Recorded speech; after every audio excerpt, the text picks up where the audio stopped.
PCMC news, सत्याला शब्दाची धार।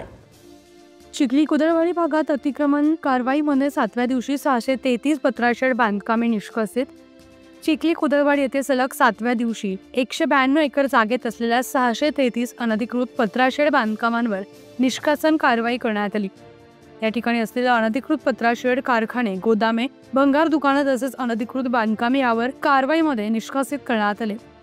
नियोजित विकास आरक्षण आणि नागरी सुविधा जागेवरील अनधिकृत बांधकामे हटवण्यासाठी पिंपरी चिंचवड महापालिका आणि पोलीस प्रशासनाच्या संयुक्त मोहिमेतून चिखली कुदळवाडी येथे निष्कासनाची कारवाई करण्यात येते। या ठिकाणी आज 83,97,249 चौरस फूट बांधकाम निष्कासित करण्यात आले।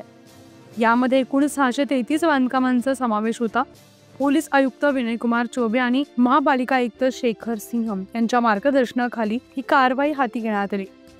या कारवाईवेळी अतिरिक्त आयुक्त प्रदीप जांभळे पाटील, शहर अभियंता मकरंद निकम, उपायुक्त मनोज लोणकर, राजेश आगळे, सीताराम बहुरे, क्षेत्रीय अधिकारी अजिंक्य येळे, शीतल वाकडे, अमित पंडित, सुचिता पानसरे, किशोर ननवरे, श्रीकांत कोळप, महेश वाघमोडे, सहाय्यक आयुक्त किरण कुमार मोरे यांच्यासह कार्यकारी अभियंता, उप अभियंता, कनिष्ठ अभियंता सहभागी झाले होते।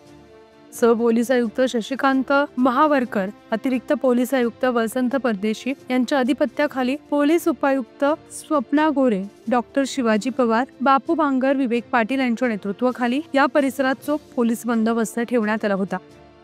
या निष्कासनाच्या कारवाईमध्ये महापालिका अतिक्रमण धडक कारवाई पथकामध्ये 4 कार्यकारी अभियंते, 16 उप अभियंते, महाराष्ट्र सुरक्षा दलाचे 180 जवान, 600 पोलीस आणि मजूर कर्मचारी सहभागी झाले होते। तर 44 पोकलेन, 8 DCP, 1 क्रेन आणि 4 कटर यांचा वापर करण्यात आला।